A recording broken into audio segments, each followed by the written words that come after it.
मैं प्रवेशवासी Deepali coaching time के माध्यम से आप सभी का अपने चैनल में हार्दिक अभिनंदन करता हूं, आपका स्वागत करता हूं।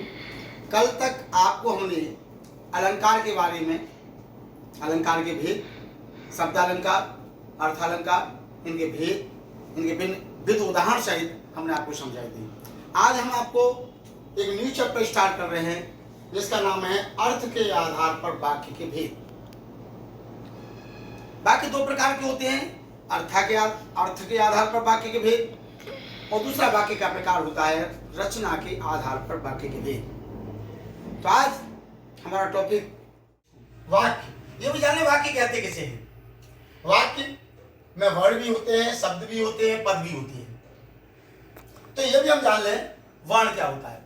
क्योंकि वर्ण जो हमारी बात आ से लेकर के ज्ञान तक वर्ण है, तो क से लेकर के ज्ञ तक हमारे व्यंजन है और आ से लेकर अंग तक हमारे स्वर है। तो स्वरों को लिखने के लिए किसी व्यंजन की आवश्यकता नहीं है, स्वर पूर्ण रूप से स्वतंत्र है। लेकिन वर्णों को लिखने के लिए स्वरों की आवश्यकता पड़ती है। बिना स्वर के व्यंजन नहीं लिखे जा सकते हैं। जैसे मान लीजिए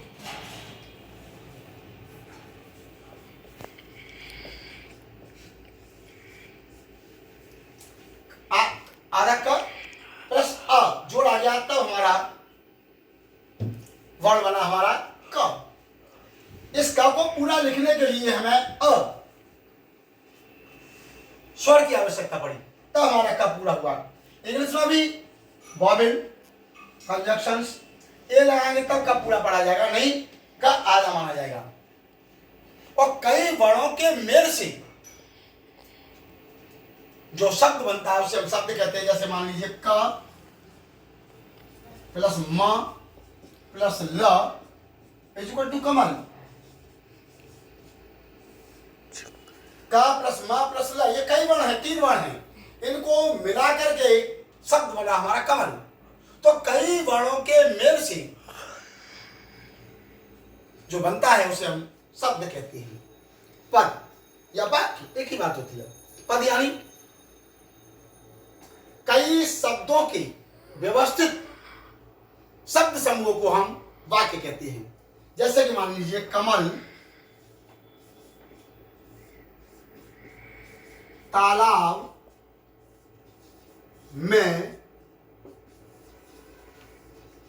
खिलता है।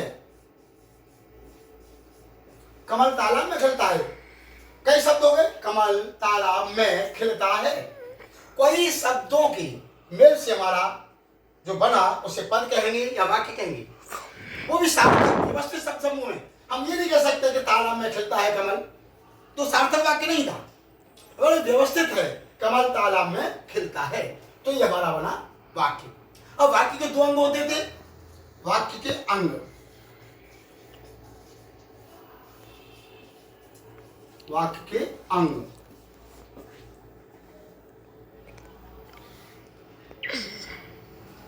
वाक्य के 2 अंग होते हैं।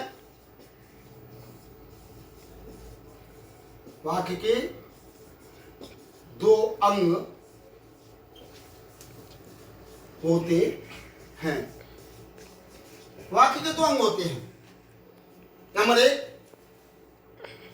उद्देश्य और नंबर 2 होता विधेय। वाक्य के 2 अंग होंगे। नंबर 1 उद्देश्य, नंबर 2 विधेय। उद्देश्य यानी सब्जेक्ट, विधेय यानी प्रेडिकेट जो इंग्लिश में कहते हैं। जैसे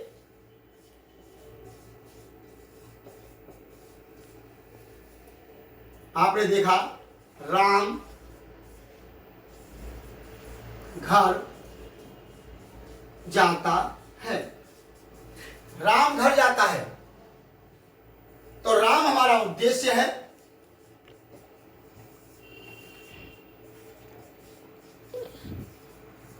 और घर जाता है विधेय है। राम हमारा उद्देश्य है और घर जाता है विधेय है। इस प्रकार से आपने वाक्य समझ लिया। और वाक्य के 2 प्रकार होते हैं, अर्थ के आधार पर वाक्य और रचना के आधार पर वाक्य। तो अर्थ के आधार पर वाक्य हमने आपको अभी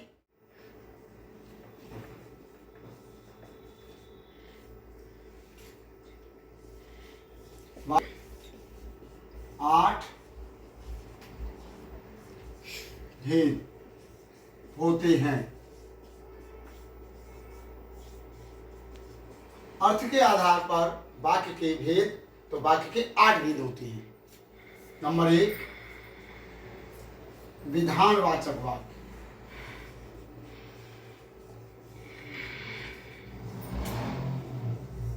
विधानवाचक वाक्य। नंबर 2, निषेधात्मक वाक्य।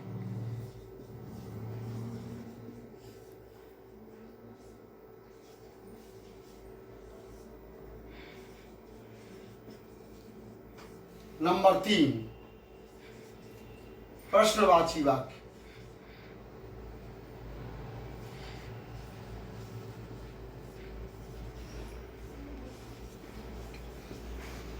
प्रश्नवाची वाक्य। नंबर 4, आज्ञावाची वाक्य।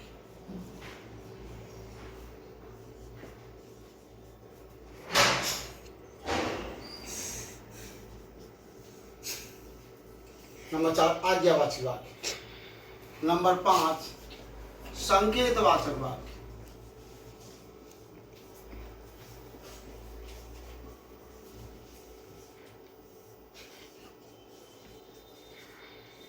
और नंबर 6, संदेहवाचक वाक्य।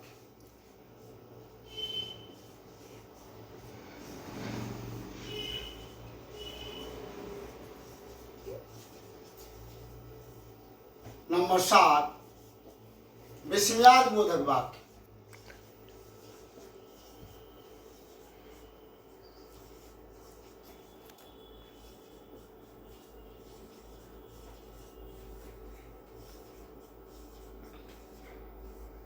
और नंबर 8, इच्छावाचक वाक्य।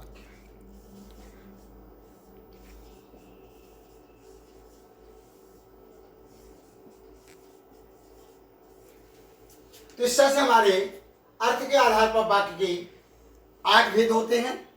नंबर 1, विधानवाचक वाक्य। नंबर 2, निषेधात्मक वाक्य। नंबर 3, प्रश्नवाचक वाक्य। नंबर 4, आज्ञावाची या आज्ञार्थक वाक्य। नंबर 5, संकेतवाचक वाक्य। नंबर 6, संदेहवाचक वाक्य। नंबर 7, विस्मयादिबोधक वाक्य। और नंबर 8, इच्छावाचक वाक्य। तो ये 8 भेद होते हैं। इस वाक्य से पहले हम ये भी जान लें कि वाक्य क्या होता है।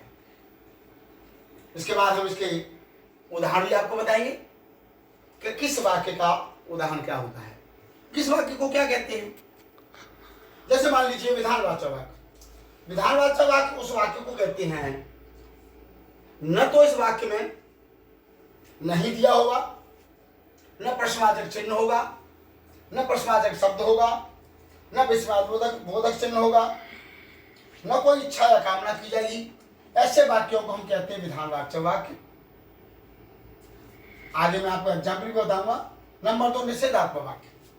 निषेधात्मक वाक्य या नकारात्मक वाक्य, एक ही बात होती है।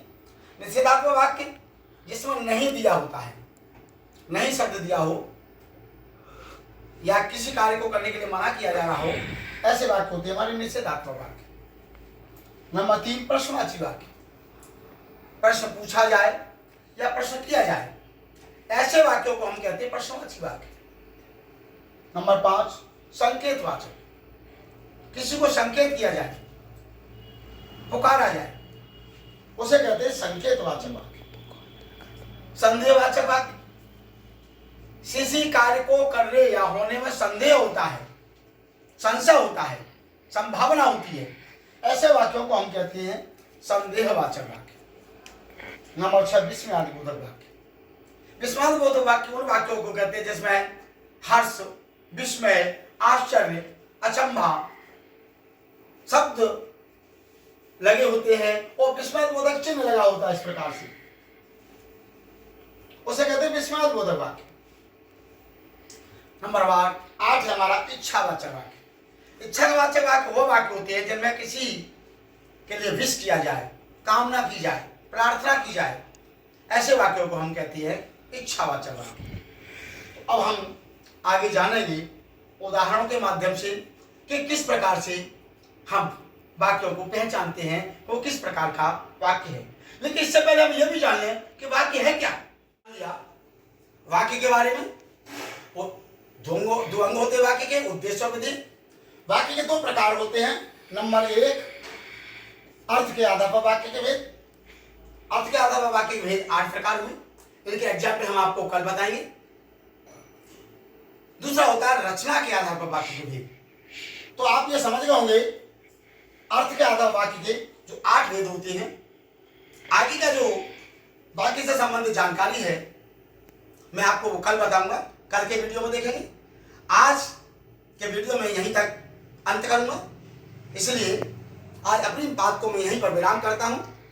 तो आप सभी लोग मुझे प्रवेश कुमार सिंह को दीपाली कोचिंग टाइम के माध्यम से सब्सक्राइब करें, कमेंट्स करें, लाइक करें। धन्यवाद।